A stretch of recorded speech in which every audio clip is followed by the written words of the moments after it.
Welcome into the Bible from CR11. I'm glad that you have joined in this video. And I want to remind you that if you enjoy this content, certainly subscribe to the channel, like it, and share it. And if you have any questions that you'd like to see answered in the future, certainly drop them in the comments section. You can email me at bgwcr11@gmail.com. So with that said, we're going to jump right off into this. This is part 3 and our final part to God's 3 time clocks that he has given to us in Scripture to help us to understand where we are in terms of human history as God has laid it out. We've talked about the fact that there's a lot of abuse when it comes to this subject. There's a lot of ignorance.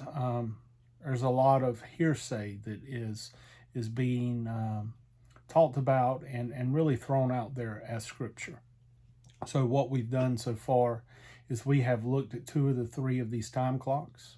We have seen the 7 feasts and where we are as God has given them to us. We have seen in Daniel 2 and Daniel 7 the kingdoms that have to arise. And what we deal with here this evening in Daniel chapter 9 is what's known as the 70-week prophecy. So the context to this, it begins in verse 24, the actual prophecy, and it continues down to verse 27. But the actual background to it is you have Daniel, someone who has been taken from his home. He has been taken to Babylon, and he has been praying about how much longer until we're free, God. And so God sends the angel Gabriel to speak to Daniel and to give him the answer to these questions. And so what we find beginning in verse 24 through 27 is we find that the angel Gabriel lets Daniel know that 70 weeks have been determined for him and his people. And it goes beyond that, to make an end of sin, right, to usher in everlasting righteousness. The answer that is given to Daniel is that of Christ and his kingdom. So when we understand the 70-week prophecy, what we find is that God said that there are 70 weeks of years. And this is where a little bit of our math is going to have to kick into play. And we can fact check it historically by the events that's already happened. But the answer from God is there would be 490 years until the end. 70 weeks of years, right? So we get that by the fact that God gives us 70 weeks, and each day of the week represents a year. So 70 weeks times 7 is 490 years total. Now, the way this breaks down is God tells Daniel through Gabriel that 3 events are going to comprise these 490 years. And once these 490 years are through, then what we find is the millennial kingdom of Christ is here. So where are we at using this time clock? So there's 3 events. The very first event that is told of is going to last 7 weeks. And for us, obviously, with us doing the math on this, that's 49 years. And the very first thing that was going to happen was Jerusalem was going to get rebuilt and restored.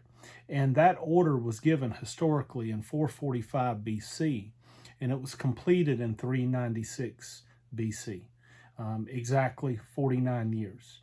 Now, they did use a 360-day calendar, where obviously we use one that's 365 and a quarter.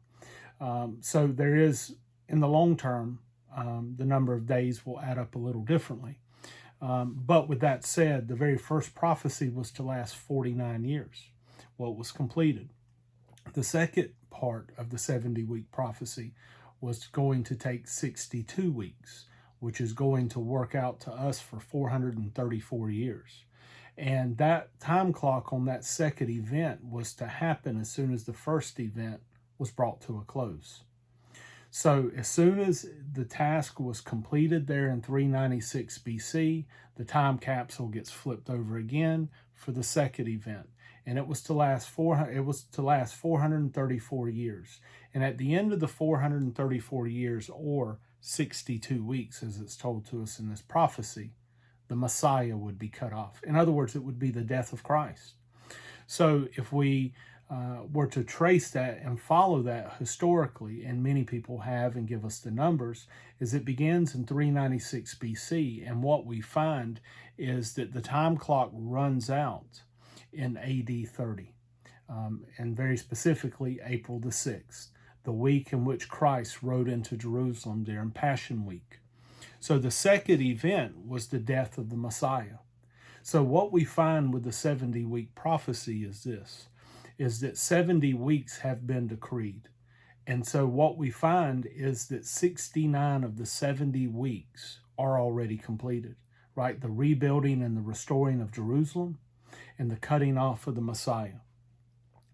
So there's one final week left. And that week is known as the time of Jacob's trouble, or as we would call it, the tribulation period.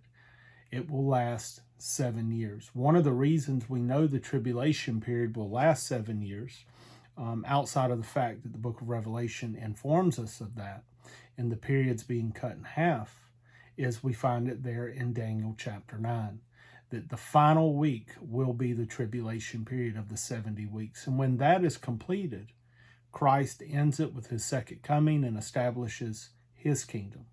So to look at this third time clock and ask the question, where are we at in terms of it? Well, what we find is that 69 of the 70 weeks are done.